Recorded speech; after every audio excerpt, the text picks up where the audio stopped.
In Washington, you're next. Good morning. Hello, my mayor. Yes, good morning, caller. Can't help but see that I thought I saw this coming, judging from Putin's reaction. He recently stashed missiles in Cuba.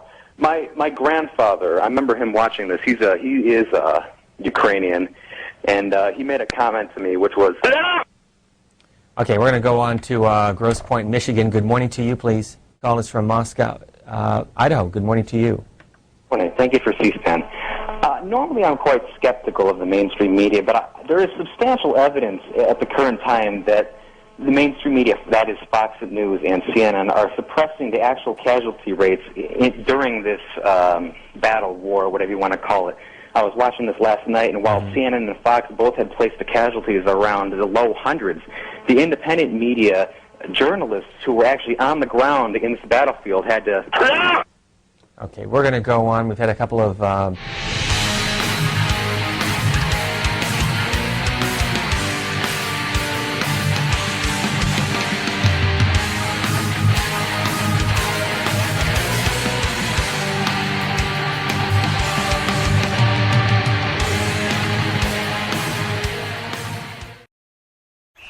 Hello friends and subscribers, and welcome to another Quintessential Retrospect.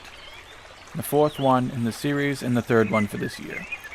And today we will be looking at the 5-day war fought between the Republic of Georgia and the Russian Federation, who supported the separatist movements in South Ossetia and Abkhazia. The conflict that took place from August 7th, 2008 to August 12th, 2008. Historians consider it the first war of the 21st century to be fought between two European states. Some of you not well versed in international affairs or history spanning more than the past 5 years may not be familiar with this conflict. Some of you also may be wondering, where is South Ossetia? And how come I've never heard of it? Well, it's not easy to blame most people on that. If you were to even look on a complete map of the world, you're not going to find either the region of South Ossetia nor the region of Abkhazia, as South Ossetia and Abkhazia are two breakaway regions located in Georgia, whose independence is only recognized by Russia, Syria, Venezuela, Nicaragua, and maybe one or two other countries. Abkhazia and South Ossetia are home to the Abkhazian and Ossetian people, respectively, while South Ossetia is located in Georgia. North Ossetia is located in Russia. Both peoples are religiously Orthodox, while the Abkhazians are a Caucasian people who are genetically similar to the Georgians, Armenians, Circassians, and other Caucasian groups, while the Ossetians are an Iranian people related to Persians and Kurds. So, despite being neighbors with similar cultures and religions, how did the Ossetians and Abkhazians find themselves in conflict with the Georgians? Well, to be honest, I'm not too familiar with their ancient history, but from what I can gather, up until the early 20th century, the three groups peacefully coexisted within the Georgian states and later the Russian Empire. However, during the Russian Civil War in 1918, Mensheviks were able to seize power in Georgia and tried to have it break away from the Bolshevik-dominated Russia. They also favored Georgian landowners over the Ossetian peasantry, but the Ossetians and Abkhazians favored the Bolsheviks and resisted. Eventually, Bolshevik troops were able to crush the Georgian Democratic Republic in 1921, and in exchange for their loyalty, the Communist Party established 3 autonomous oblasts in Georgia, with the Ossetians finally getting some land and self-rule of their own. However, the Ossetians wished to unify South Ossetia with North Ossetia into one autonomous oblast within the Russian SSR.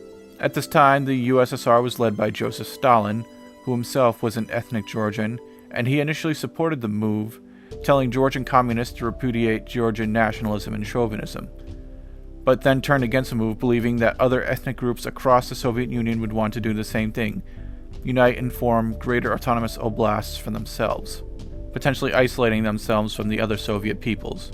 And so the Ossetians remained divided with the north in Russia and the south in Georgia. And this remained the case until around the end of the Cold War. As we know, between 1989 and 1992, most of the world's communist states ceased to exist, with some even having their borders shrink and new nations were formed. Czechoslovakia peacefully split into the Czech Republic and Slovakia by 1993, but as covered in my Quintessential Retrospect on Kosovo, I covered the fact that the breakup of communist Yugoslavia was a bloody one, with 3 wars fought between 1991 and 1995, and one in 1998 to 1999. The Yugoslav wars in the Balkans were considered Europe's deadliest conflict since World War II, and are cited as a go-to example of the violent post-Cold War conflicts. The breakup of the Soviet Union was peaceful for the most part, with the exception of a few shows of force to try to deter independence-minded republics. But the Balkans were not the only post-Cold War zones of the 1990s. Like Yugoslavia, in the late 1980s, the Caucasian republics saw a rise in nationalism and the desire for independent states. Likewise mentioned in the Kosovo video, the Nagorno-Karabakh War was the first of the Caucasian conflicts, which started off as anti-Armenian pogroms in the late 80s and early 90s in Azerbaijan, but culminated into full-scale war with Armenia and the Armenian-dominated region of Azerbaijan, Nagorno-Karabakh going to war against Azerbaijan from 1991 to 1994. Within Russia, in late October through early November 1992, the North Ossetians clashed with their Ingush neighbors, who in turn had territory ceded to them by the separatist government in Chechnya, who would in turn fight the First Chechen War against Russia from 1994 to 1996. We are then brought to Georgia itself. In 1990, the Supreme Soviet of Georgia attempted to abolish the autonomy of South Ossetia and Abkhazia, and absorb the regions into a unified Georgia, leading to an obvious conflict with the peoples of those regions. Separatist unrest and even political unrest among the people in Georgia proper between the government of Ziad Gamshukrida and the opposition led by Edward Shevardnadze. This all culminated in a multi-faction civil war in Georgia that lasted from December 1991 to December 1993.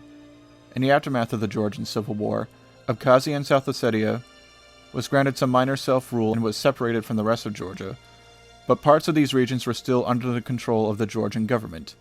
In addition to this, Russian, Georgian, and the local forces would serve as peacekeepers in the respective regions.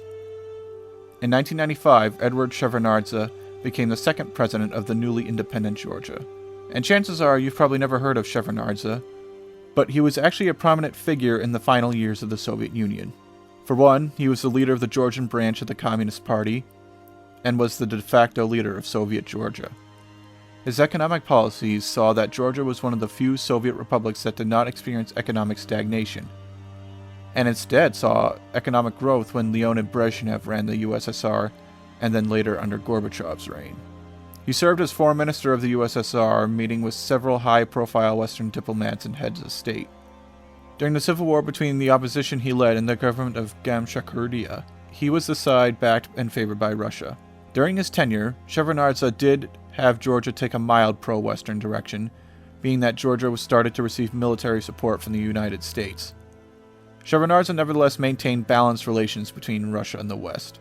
In regards to the separatist conflicts, Shevardnadze often met with then South Ossetian President Ludvig Chibirov to try to resolve the conflict peacefully.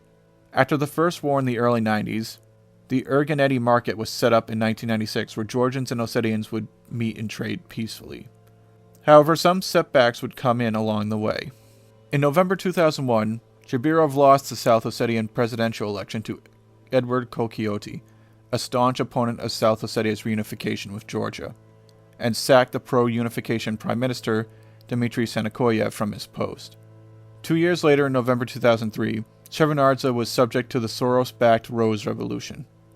While Shevardnadze was praised in his role in shaping democratic post-Soviet Georgia, his government, on the other hand, was rife with corruption, and at that time, Georgia was known as one of the most corrupt nations on earth. Shevardnadze was succeeded by Mikhail Saakashvili, and this is where things would begin to deteriorate later on. Now, for those of you completely unfamiliar with Mikhail Saakashvili, he's a bit of a character. I mean, he's done bizarre shit like eat his tie on national TV and then threaten to jump off a building in Ukraine to protest the authorities launching a criminal investigation against him. And of course, through the events we're about to discuss. Saakashvili turned Georgia's diplomatic stance into a staunchly pro-Western direction, favoring EU membership and NATO membership. He soon became a favorite to the West, particularly the United States, who prior to the outbreak of the war in 2008, had provided Saakashvili's government with several $1 billion worth of financial aid. Nevertheless, Saakashvili had his own plans in an attempt to peacefully reintegrate South Ossetia and Abkhazia into Georgia. We are now willing to offer, first South Ossetians, but we had offered this offer before to Abkhazians, a very wide-ranging autonomy and full guarantees of their rights. For the first time, Georgian government, since 12 years, for the first time, is officially offering autonomy to South Ossetia and basically guarantees for this autonomy under international supervision. His efforts were supported by Georgian Prime Minister Zurab Savania and former South Ossetian Prime Minister Dmitry Senakoyev. Zurab Savania even held a high-profile meeting with Edward Kokioti in Sochi in 2004. Saakashvili especially felt confident in his bid to reintegrate the breakaway regions following a brief conflict in the Autonomous Republic of Adara. But Prime Minister Savania suddenly died of carbon monoxide poisoning in February 2005, setting back the possible resolution process. Later, the Georgian government set up a proposed transitional government for South Ossetia composed of pro-Georgian Ossetians, led by Dmitry Senakoyev. In fall 2006, things started to slide back into conflict. In September that year, Ossetian forces fired at a Georgian helicopter carrying the Georgian defense minister on board as it flew over the conflict zone. It landed safely in Georgia unscathed, and the Ossetians claimed the helicopter fired at the ground, and they claimed they had no knowledge that the defense minister was on board. A month later in October, Ossetian police clashed with an armed group in the town of Java. The group was a band of Chechen militants whom the Russians and Ossetians accused the Georgian authorities of harboring in retaliation for Russia's support for the separatist regions, to which the Georgians denied. And then in November 2006, the South Ossetians held a referendum on the independence of South Ossetia. Almost 100% of the participants voted in favor of independence, with the official results being 99.98% in favor of the move. But the rapid slide into war came about in 2008. As covered in my second Quintessential Retrospect, it was on February 17, 2008, the Assembly of the Autonomous Province of Kosovo and Metohija, under UN administration, voted to unilaterally secede from the Republic of Serbia and form a new independent state known as the Republic of Kosovo. The United States, the EU3, and other Western states almost immediately recognized Kosovo as an independent state, despite protests from Serbia, Russia, and other countries like China and India. Russian President Vladimir Putin lambasted the EU for this in an address, and then warned that Kosovo's UDI and subsequent recognition by Western states would form a dangerous precedent that would one day come back to bite the West in the ass, despite the West's insistent claim that recognizing Kosovo's UDI was justified because it is a unique and special case. Добрый день, уважаемые. Мы считаем, что поддержка одностороннего объявления независимости Косово является неморальной и неправовой. Следовать этим решениям. Вам не стыдно вообще, вот, европейцам, вот с такими двойными стандартами подходить к решению одних и тех же вопросов в разных регионах мира? У нас вот Абхазия, Южная Осетия, Приднестровье существуют как независимые государства. Нам все время говорят, в Косово особый случай. Вранье это все, никакого там особого случая нет. И все это прекрасно понимают. Все то же самое. Этнический конфликт, преступления с обеих сторон, де-факто независимость полная. Так надо выработать единые принципы решения. In the aftermath of Kosovo's UDI on March 1, 2008, the parliaments of Abkhazia and South Ossetia called upon Russia, the Russian-led Commonwealth of Independent States, and as well as the entire international community to recognize the independence of South Ossetia and Abkhazia, asking if Kosovo's UDI should be recognized, then why not South Ossetia or Abkhazia's? A few days later, Russia lifted CIS-imposed sanctions on Abkhazia, which prompted Georgia to leave the Commonwealth of Independent States. Things took a turn for the worse at the NATO summit in Bucharest, Romania, in April 2008. There, the then American President, George W. Bush, offered NATO membership to Georgia and Ukraine. I think we should be very happy. I think we were pleasantly surprised because this morning I still looked pretty. I still thought we wouldn't get anything. I don't think too much about Russian reaction, but I think that Russia has got opposite to what some Russian politicians have hoped for.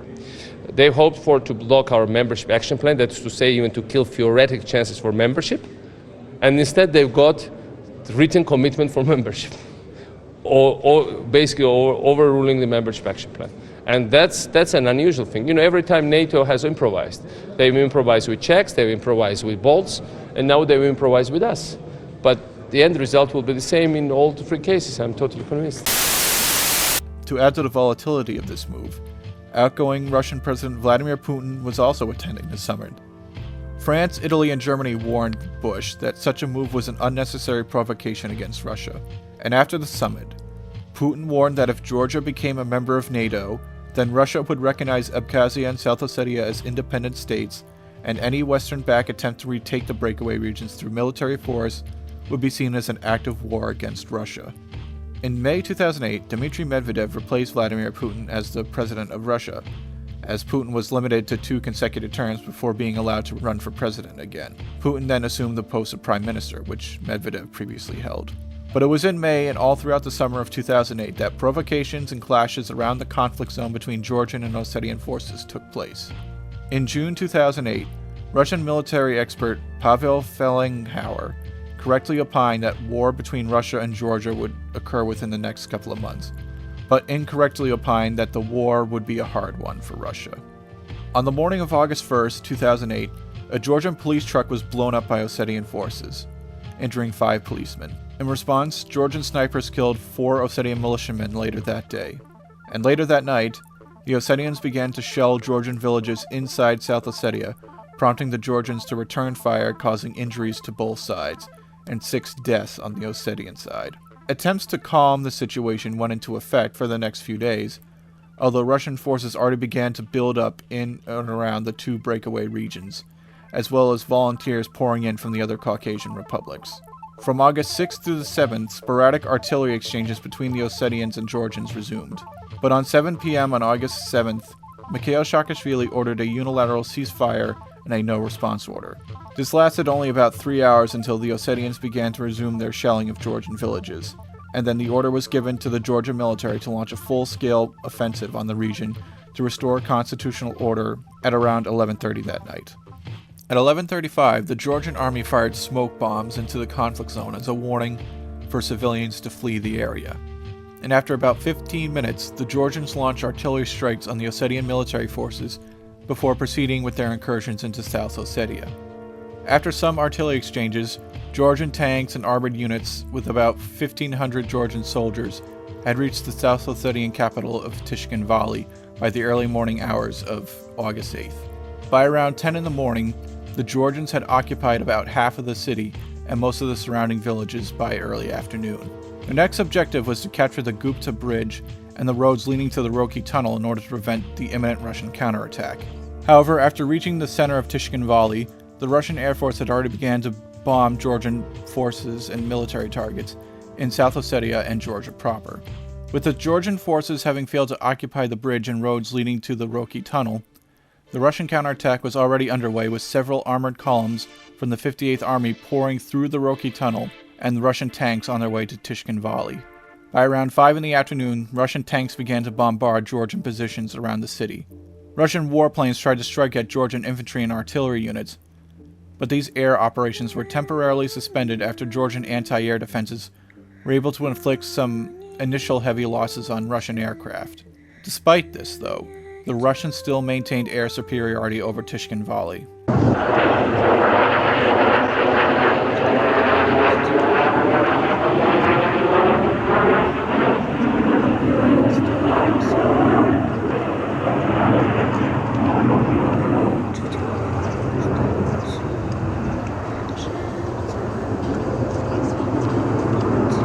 Fighting for control of the city between Georgia and Russia lasted nearly 24 hours until the afternoon of August 9th, when the Georgians were forced to retreat from Tishkin Valley after 3 failed attempts to take the city. The third attempt was thwarted by a heavy Russian counterattack, leading to heavy Georgian losses.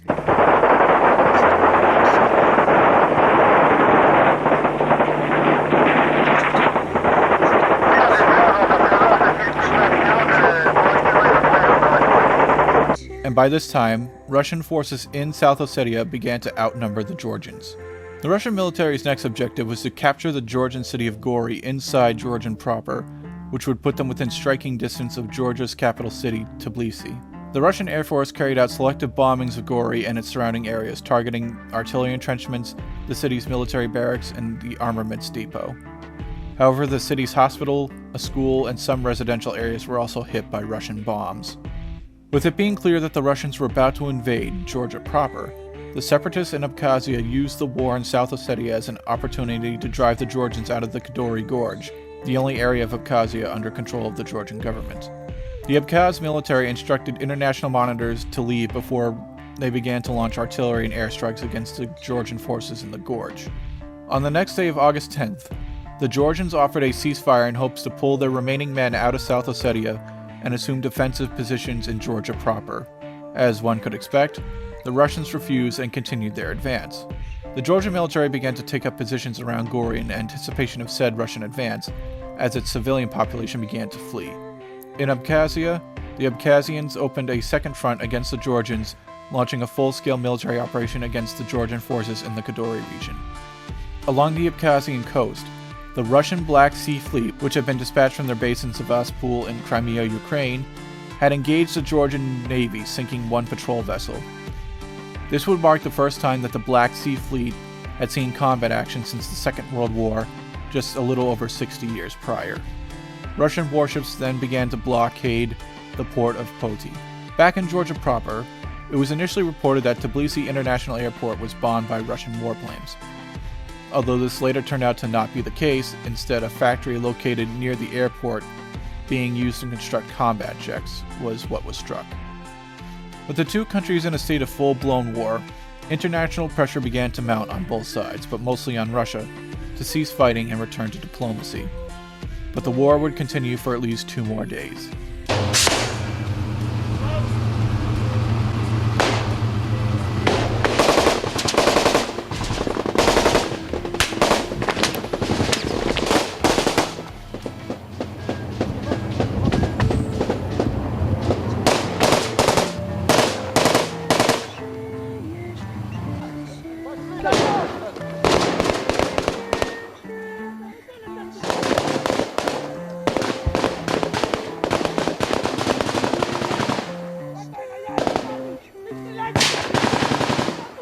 On August 11th, much to the horror of the local population, the Georgian military had fully retreated from Gori, with Georgia claiming they are now preparing the capital city of Tbilisi to be fully defended in case of a Russian ground assault on the city. At the edge of Tbilisi, soldiers manned checkpoints, scanning traffic coming into the capital. We've been told to keep our lights off, but if we take the camera and move it in as close as we can, you'll see the outline of perhaps hundreds of soldiers. They're based right around Tbilisi, and they're all waiting for the Russian advance. Army patrols are on the move, many heading north, the road they fear the Russians will use if they decide to take Tbilisi. Despite the late hour, this was the scene at petrol stations across the city. People panic buying, worried supplies may soon be hard to come by. Shops stayed open late as people queued to stock up on water and other essential items. Many troops would assume defensive positions around the city of Metishketa, the cultural and religious hub just a few miles north of Tbilisi. Only the local police were left to defend the city, which was being rapidly deserted by both the military and civilians. The Georgians had reported that the Russians captured the city on the same day, but this was also not the case, although the Russian Air Force still did conduct air raids on the city on the 11th and the 12th. However, it was true that the Russian forces had now captured the port of Poti, with troops entering the port from their naval ships. The Russians also began to enter Georgia from Abkhazia. From there, Russian forces proceeded to the town of Zhudidi, and from Poti they proceeded to the town of Senaki. Near Senaki, an important Georgian military base was located. After bombing the surrounding area, the Russians captured the town and then moved into the base to seize its armaments and oversee its destruction after it had been cleared. The base was taken without resistance. In response to the Russian military expanding the war's forefronts from the disputed territories into Georgia proper, the U.S. military assisted the Georgian military in relocating some 800 Georgian army soldiers originally stationed in Iraq back to Georgia. However, with mounting international pressure and the possibility of a dire humanitarian crisis affecting those in Tishkin Valley, Gori, and other population centers caught in the middle of the fighting, August 12th will be the day that the official ceasefire would come into effect. The ceasefire was proposed by Nicolas Sarkozy, the then president of France at the behest of the European Union. The plan consisted of 6 points.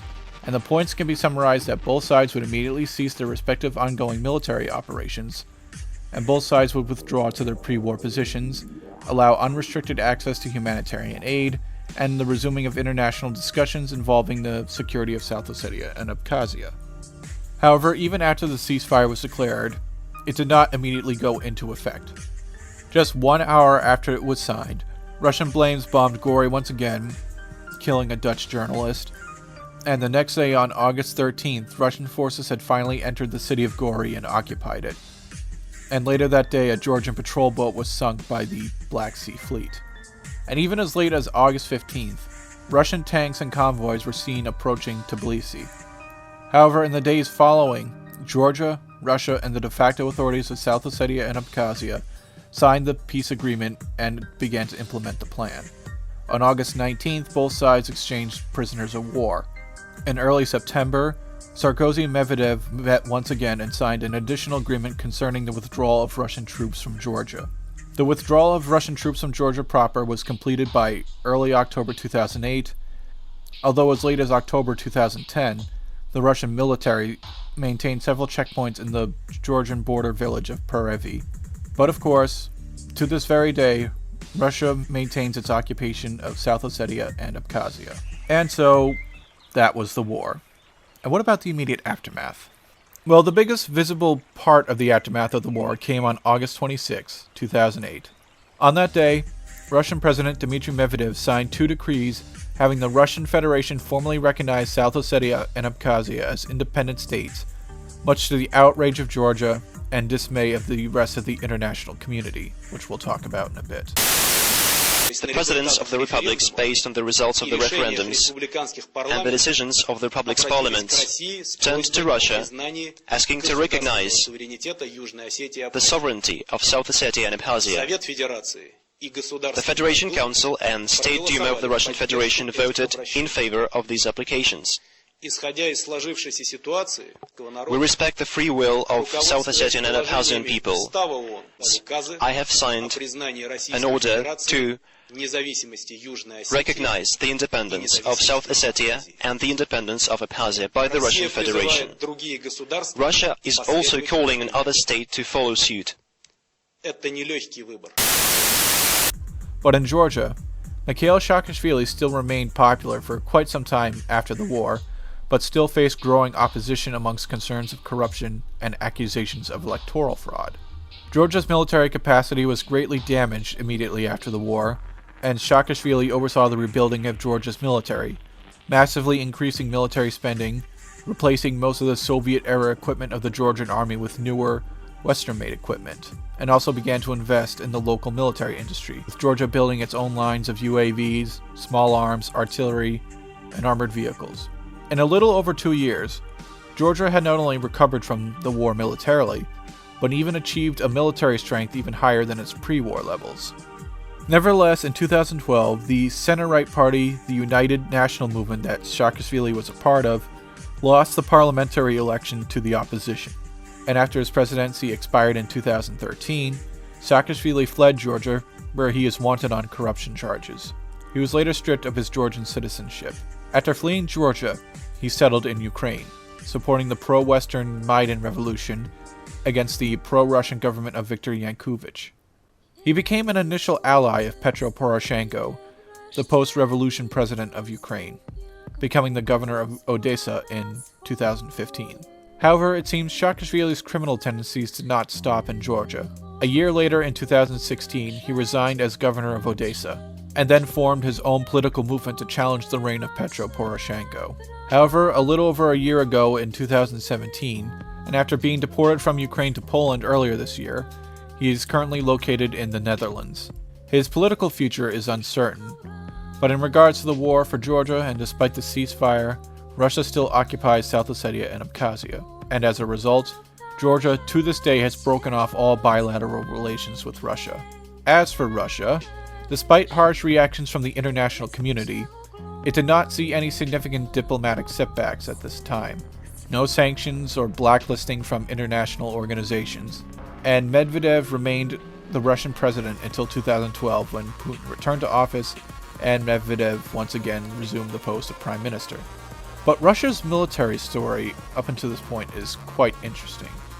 Russian analysis of its military's performance during the war is that despite only losing about 70 soldiers during the conflict in exchange for killing nearly 300 Georgian troops, it was concluded that the Russian army did not perform as well as it had hoped. How it is interesting is that after the collapse of the Soviet Union, the Russian army fell into a state of disrepair during the 90s, and aside from the development of new technologies such as the T-90 tanks and AK-74M rifle, armaments development stagnated and its organization seemed a bit discoordinated. The Russian army performed badly in the First Chechen War, practically losing it, although it would come back to win the Second Chechen War in a big way, but it would still take heavy casualties during the process. In 2002, after Putin had been in power for 2 years previously, military spending became a top priority for the Kremlin in order to renovate and modernize the Russian military. By 2008, when war broke out, the Russian military was outfitted with newer uniforms, equipment, and weapons with modernized vehicles and support technology, and still did not perform as well as expected. Although this was mainly attributed to the Russians using communications technology deemed obsolete, with some commanders using their satellite phones as their method of relaying orders to their troops. One general even stated that the Russian army missed an opportunity to test out some of their newer equipment and weaponry. The Russian Air Force also did not properly equip their aircraft for ground support missions.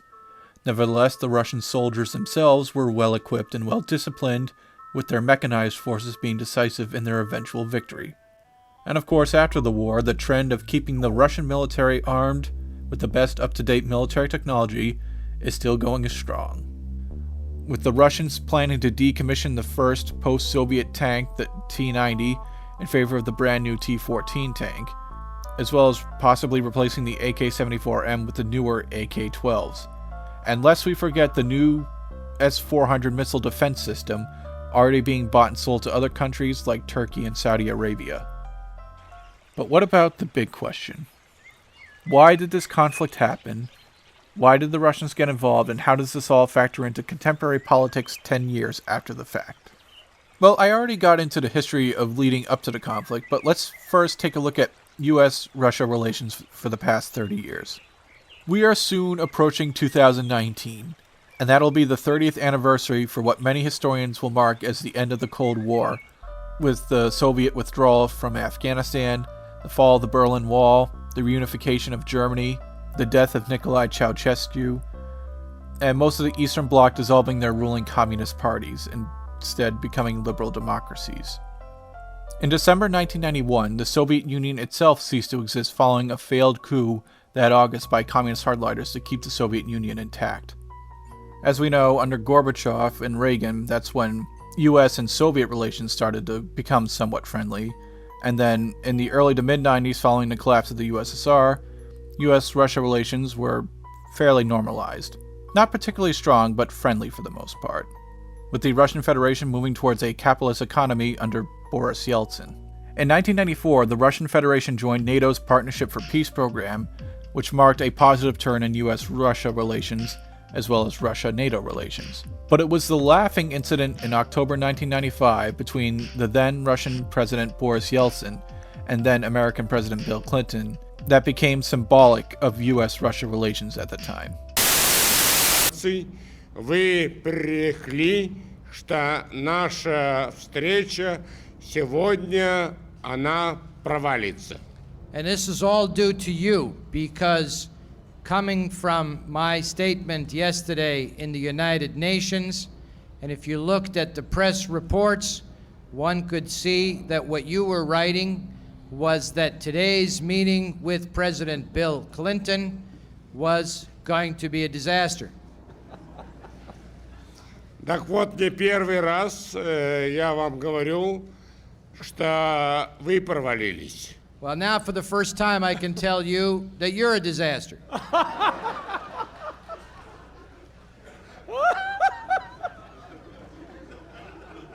Be sure you get the right attribution there. Я надеюсь, что вы правильно все это поняли.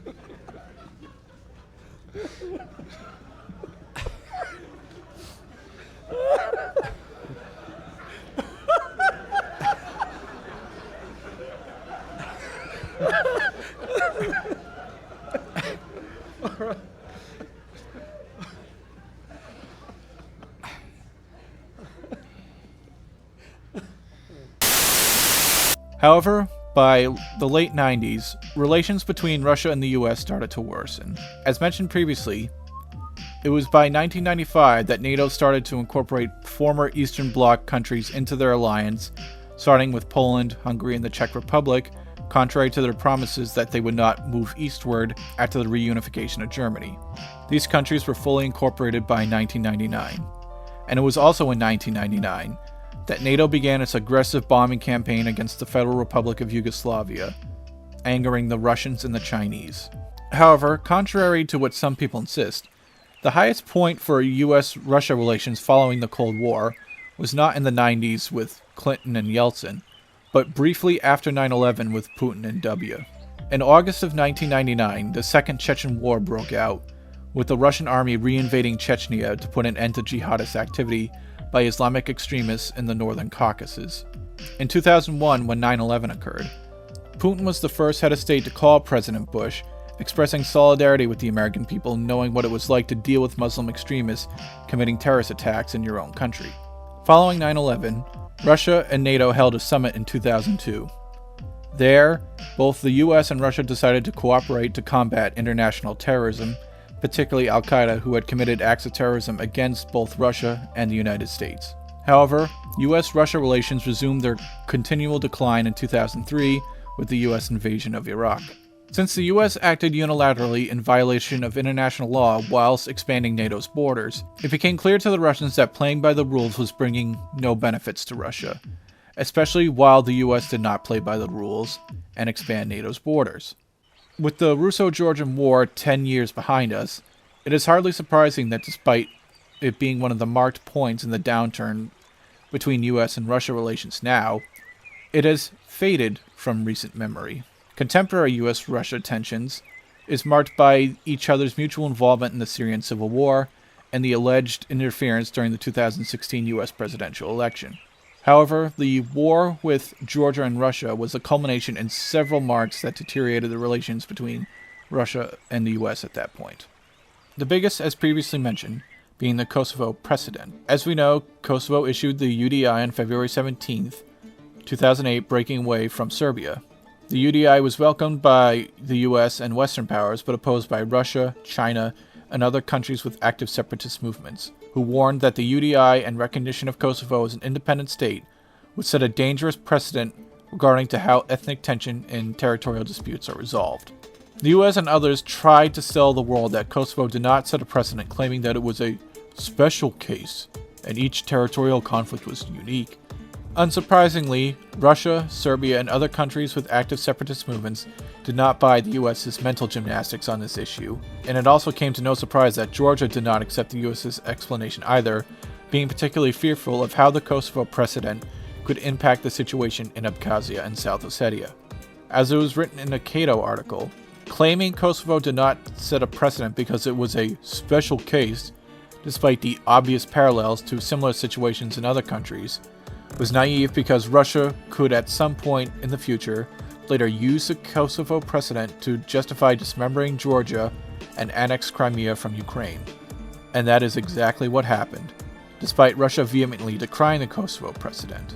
In addition to justifying the recognition of South Ossetia and Abkhazia as independent states, how Russia has behaved towards Georgia is similar to how the West behaved towards Yugoslavia regarding Kosovo. Starting in the early 90s, as socialist Yugoslavia was breaking away and the Federal Republic of Yugoslavia was being formed, the Kosovo Liberation Army, or UCK, was formed by Adam Dashari, hoping to have Kosovo break away from Serbia and form Greater Albania.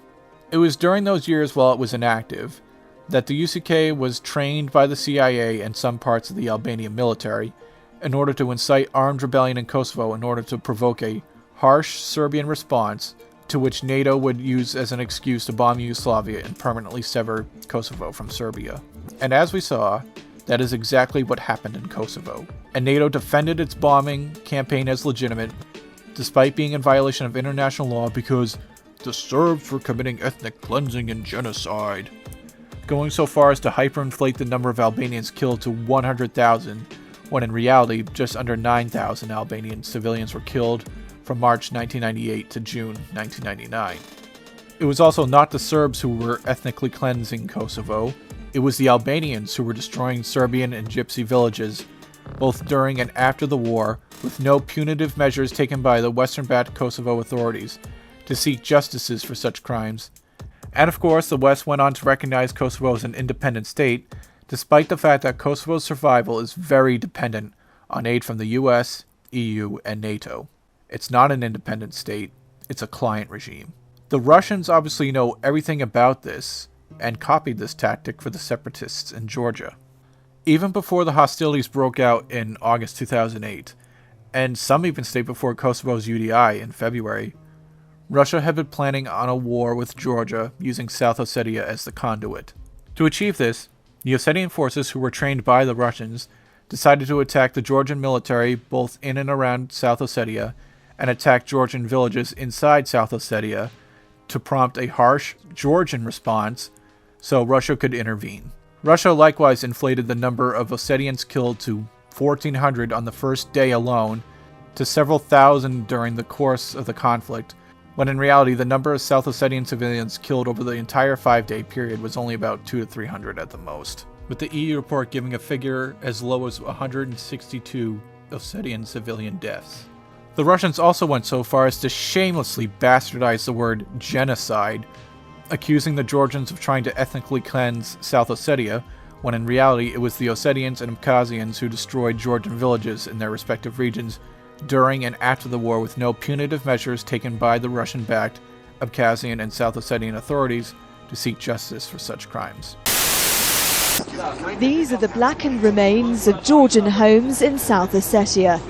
This footage filmed from our Russian convoy seems to back up human rights claims of ethnic cleansing in the region. The villages are almost deserted. Most of the people here managed to get away. As we weren't allowed to get off the bus, we just don't know the fate of those left behind. We did meet one independent witness, a Russian human rights campaigner. We actually saw some totally terrible pillage when houses were being put ablaze by the Ossetian militants. When the militants were entering the houses and taking out furniture, rugs, household appliances, I mean pretty much everything, and it was all happening right in front of us. Tatiana's team managed to take pictures of some of the looting and burning. Now we spoke to several members of the Ossetian militias, to the militants that is, and they told us very straightforwardly that they were doing it. And the reason why they were doing it was in order to make sure that the Georgians have new homes to return to. I wouldn't say they deserved it, but this is war. It hits one side as much as the other. The Russians, possibly embarrassed by what's happening, seem keen to show they're now protecting South Ossetia's Georgian enclave. But their offer of security has come too late for many. Russia then recognized South Ossetia and Abkhazia as independent states, despite the fact that their survival is solely dependent on Russian financial and military aid. They're not independent states at all, they're puppet states. But perhaps a better comparison could be how Turkey behaved towards Cyprus in the 1970s. Cyprus is an island off the coast of Greece and Turkey, with the respective states ruling the island at one point or another in their respective histories, which is why Cyprus has both a sizable Greek and Turkish population. However, in 1914, Cyprus was annexed by the British Empire, who controlled the island until the 1960s, and allowed Cyprus to become an independent state. Greece, from the late 60s up until the conflict in 1974, was ruled by a right-wing military junta. The junta backed a coup in Cyprus, an attempt to unify it with Greece, but was preempted by a Turkish invasion of the island, with the Turks, like the Russians, claiming they were doing a peacekeeping operation. Later, after the Turks occupied the northern half of the island, the Turkish Republic of Northern Cyprus was formed and declared independence from Cyprus almost a decade later in 1983. To this day, Turkey is the only country that recognizes Northern Cyprus as an independent state, despite the fact its survival is solely dependent on military and financial aid from Turkey, meaning it's not an independent state at all, it's a puppet state. The rest of the world recognizes that Northern Cyprus is a part of Cyprus that is under Turkish military occupation, just like most of the world recognizes that South Ossetia and Abkhazia are parts of Georgia that are under Russian military occupation. But enough about the comparisons. we still need to ask, why would the Russians do this? It is simple. Interests. The US claimed it bombed Yugoslavia for humanitarian purposes, and claimed it invaded Iraq over WMDs, which we all know is horseshit. And when Russia claims it intervened in South Ossetia for humanitarian purposes, that is also horseshit. But unlike the US getting involved, I do not believe Russia's initial primary motive for going to war with Georgia was to wrestle South Ossetia and Abkhazia away from Georgia, although that is what happened. Both Vladimir Putin and Dmitry Medvedev revealed the initial purpose for the war in interviews years after the war happened. It had two goals in mind, one of which was successful. In 2011, Dmitry Medvedev admitted that if Russia did not invade Georgia in 2008, then NATO would have gone a step further than just inviting former Eastern Bloc countries into the alliance, but actual former Soviet republics into the alliance as well. Countries that were at one point part of the Soviet Union rather than just the broader Warsaw Pact. If Russia did not prevent Georgia from joining the alliance, then Russia would have appeared weak. Now, one could point out that the three Baltic states, Lithuania, Latvia, and Estonia, were actual former Soviet republics and not separate communist states like Poland or Romania. But one has to remember it's different, considering that those countries were forcibly annexed into the Soviet Union during World War II, unlike Georgia, Belarus, Armenia, or Ukraine, which were still a part of the USSR after the fall of the Russian Empire, and had been under direct Russian rule for centuries. Furthermore, Georgia joining NATO would have been another way to put the alliance directly at the borders of Russia and would challenge Russian influence in the Caucasus. In addition to thwarting NATO expansion into the former Soviet republics and the Caucasian states in particular, Vladimir Putin stated that he wanted to, quote-unquote, hang Saakashvili by the balls, meaning Putin had hoped to use the invasion as an opportunity to carry out regime change in Georgia. Здравствуйте, Владимир Владимирович. Меня зовут Олег Александров, я из города Пенза. В августе этого года произошли ужасные события в Южной Осетии. Правда ли, что вы обещали повесить Саакашвили за одно место? Почему заодно?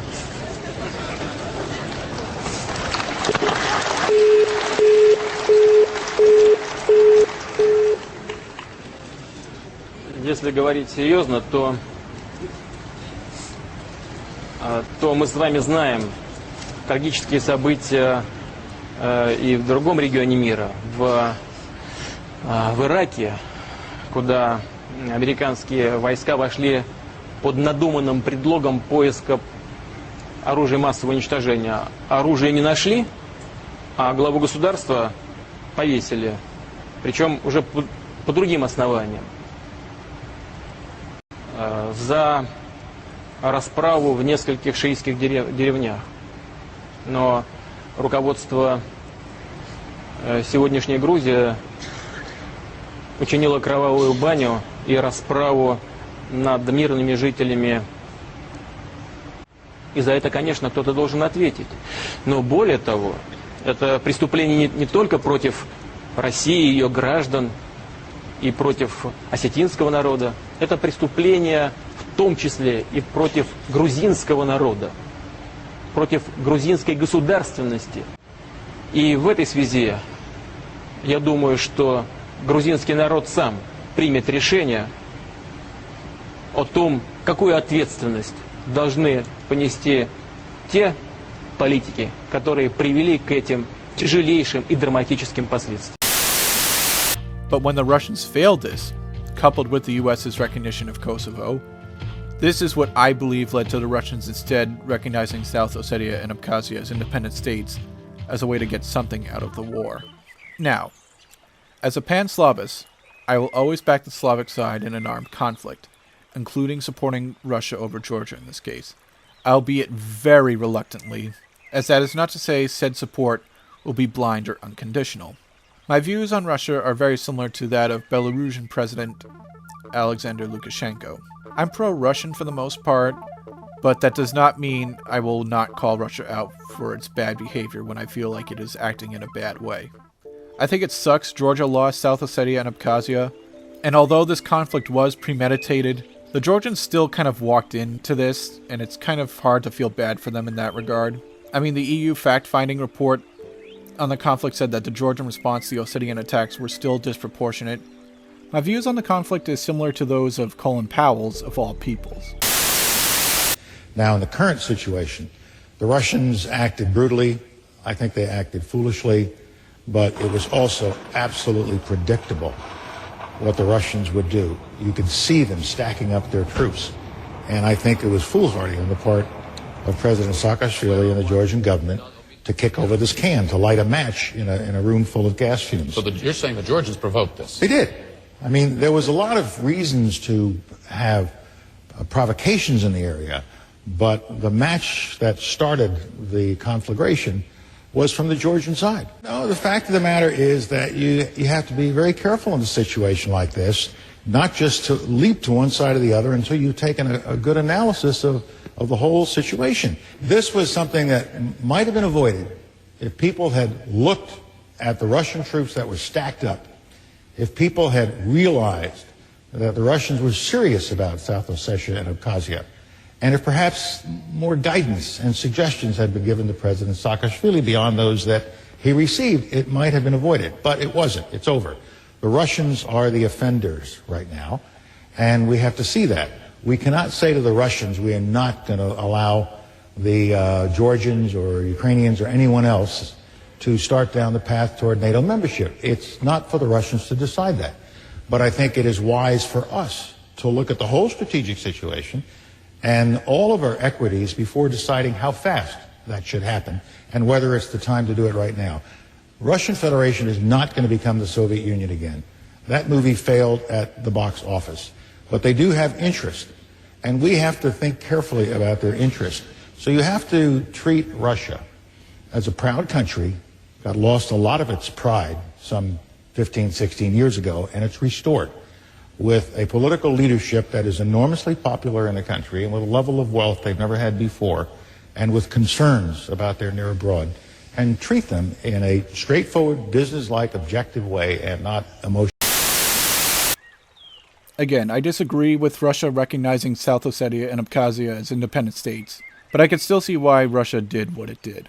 If Russia needed to flex its muscles to prevent a hostile military alliance from absorbing a country in your backyard into said alliance, then do what you gotta do. If you think Ireland went red after World War II, the Brits wouldn't have rectified that militarily. The US would act the same way if the Warsaw Pact was still around and tried to get Mexico or Canada to join. Hell, we went to war several thousand miles away from home in order to prevent Vietnam from becoming a unified communist state. In 1983, we invaded Grenada to put down its communist regime, and we would have done the same to Cuba had it not been for the Cuban Missile Crisis. And you could bet your sweet ass that John McCain would have been the first person to advocate such a war if said hypothetical situation would arise, despite harshly condemning Russia for doing exactly that in Georgia. Well, I've been talking to Senator McCain several times a day, and he has been very reassuring. He has been really helpful in raising our morale. You know, I think he spent less time on his presidential campaign these days and lots of time on Georgia, and I really appreciate that, because Senator McCain has been fighting for freedom of Georgia for many, many years. Well, I've been talking to Senator McCain several times a day. Mikhail Saakashvili, President Saakashvili, President Saakashvili.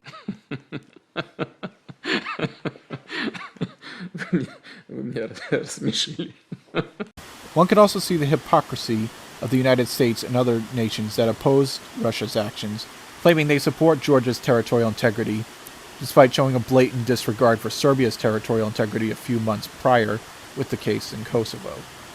But what about you, Black Lord? You said you support Russia, but aren't they hypocrites as well for decrying the Kosovo precedent while using it in the same breath to justify the forced dismemberment of Georgia by recognizing South Ossetia and Abkhazia as independent states? And before some pro-Kremlin lickspittle comes along and says, "Herder, the EU report says Georgia was responsible for the war," except it doesn't. The EU report reads, quote, "Open hostilities began with a large-scale Georgian military operation against the town of Tishkin Valley and the surrounding areas, launched on the night of the 7th to the 8th of August 2008, end quote. Oh, see, it says Georgia started the war. Wrong, Vadim, the quote miner. It further reads, quote, "This report shows that any explanation of the origins of the conflict cannot focus solely on the artillery attack of Tishkin Valley in the night of the 7th/8th of August, and on what then developed into a questionable Georgian offensive in South Ossetia and the Russian military action. And, quote, the shelling of Tishkin Valley by the Georgian armed forces during the night of the 7th to the 8th of August 2008 marked the beginning of the large-scale armed conflict in Georgia, yet it was only the culminating point of a long period of increasing tensions, provocations, and incidents. End quote. There is no way to assign overall responsibility for the conflict to one side alone. End quote. The report concludes that no one side was responsible for the war and both sides violated international law. But as for the question of hypocrisy, yes, I am sorry to say that the Russians are hypocrites in that regard, and no amount of mental gymnastics is going to change that. I've seen all the arguments as to why Kosovo should be recognized and why South Ossetia and Abkhazia should not be, and of course vice versa, and I have yet to find one that impresses me even in the slightest. My view on territorial integrity is more consistent than that of the United States or Russia's. I believe that Kosovo is Serbia. I believe Chechnya is Russia. I believe Catalonia is Spain. I believe Crimea is Ukraine, and I believe South Ossetia and Abkhazia are Georgian. I even believe Nagorno-Karabakh can remain a part of Azerbaijan, but only on the following conditions. That if Ilham Aliyev is gone, if Azerbaijan ceases to deny the Armenian genocide and instead recognizes it, becomes more liberal and human rights friendly, more democratic and free, and Azerbaijanis and Armenians can peacefully coexist, then there is no reason Nagorno-Karabakh shouldn't be severed from Azerbaijan. But until that all happens, it should be treated as separate without being recognized as separate. For me, there has to be an effort on the side of the host nation to try to resolve the issues. The nation that the people are trying to separate from has to make a concerted effort to try to be accommodating to the people who are trying to break away. But aside from all that, another interesting take that is certainly overlooked by a lot of people is the role of energy. In 2006, the Baku-Tbilisi-Ceyhan pipeline was commissioned to transport oil from the Caspian Sea through Baku, the capital city of Azerbaijan, through Tbilisi, and through Ceyhan, a city in Turkey, which would take the oil to Europe, allowing Europe to minimize the amount of fuel it takes from Russia. During the bombing of Georgia, part of the pipeline was hit, but it was not significantly damaged. Furthermore, the war was a factor in setting back the proposed Nabucco pipeline, which would have ran from Austria to Turkey, with extensions in other nearby countries, including Georgia. These energy pipelines were another way for the West to undermine Russia in the Caucasus, but with the alternatives minimized, it made the West more dependent on Russian gas, which may have been a factor in not punishing Russia after the war, and why pretty much everyone has pretty much forgot the war has happened. Well, except Georgia and Russia, that is. So to wrap up, what can we take away with what happened back in 2008? Did Russia act in a way that was regrettable? Yes. But again, as detailed, as regrettable as it was not entirely unprovoked. And I'm not talking specifically about the war in 2008, but how Russia has acted since the turn of the millennium. With the Warsaw Pact gone, Russia has only a rump defensive military alliance, the Collective Security Treaty Organization. However, it clearly lacks the presence and power that the former Warsaw Pact had, especially considering that all of its members are former Soviet republics. On the other side, NATO has only expanded, and Russia's current military strength is not equal to that of the Soviet Union's at the time of its collapse, never mind superior. In short, Russia is in a more vulnerable position now than it was 30 years ago.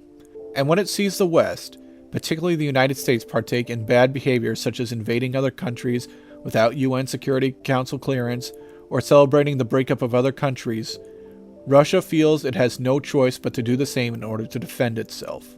Not that it's right, because at the end of the day, both the US and Russia aren't about what's doing what is right or lawful in regards to international law. They're about what they perceive is the best method to achieve their goals, which for the US is to maintain and expand its capabilities as the world's only superpower, and to ensure that it is the only superpower, and they will do that by any means necessary, even if it means violating international law, because they know that they can get away with it. For Russia, their goals is to become a superpower once more and make sure NATO is kept bay at all costs to ensure its own security. And Russia will do that by any means necessary, even if it means violating international law, because Russia knows it can get away with it. The war between Georgia and Russia, much like the current tensions between the United States and Russia, could have easily been avoided. Although this is mostly speculation, but whatever, this is my video. This could have been done by, firstly, once the Eastern Bloc dissolved in 1989 and the USSR in 1991, NATO had outlived its purpose, which was to deter possible communist and Russian aggression against the other European states. But with the USSR gone and Russia becoming a capitalist state, NATO itself should have dissolved. It certainly shouldn't have expanded. While the original war in Georgia during the 90s could have still been waged on regardless if NATO existed or not, at least the conflict still could have been a frozen one.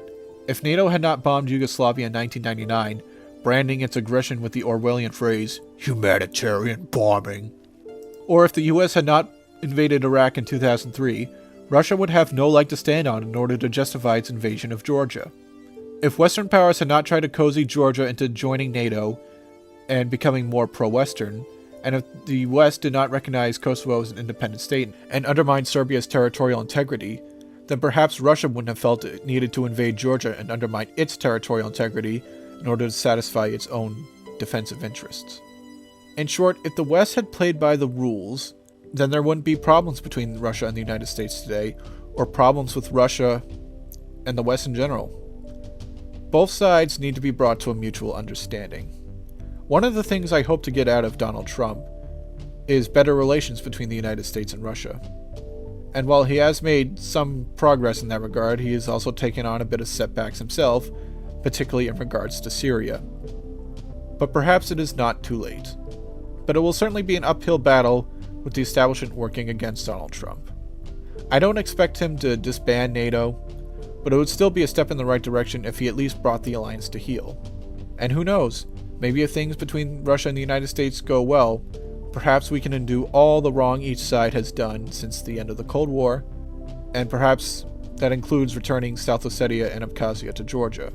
It's a long shot, I know, but the rewards are too great to at least not try. But that is all I have to say about the war in Georgia 10 years ago. I know it's been a while since I made a video. In fact, there was another video I was working on prior to this one. It's just taking a lot longer than expected. But of course, I had to put that aside to work on this one. And hopefully that'll be out soon. Until then, I am the Black Lord of Fenrir, and stay tuned as more content will be coming soon.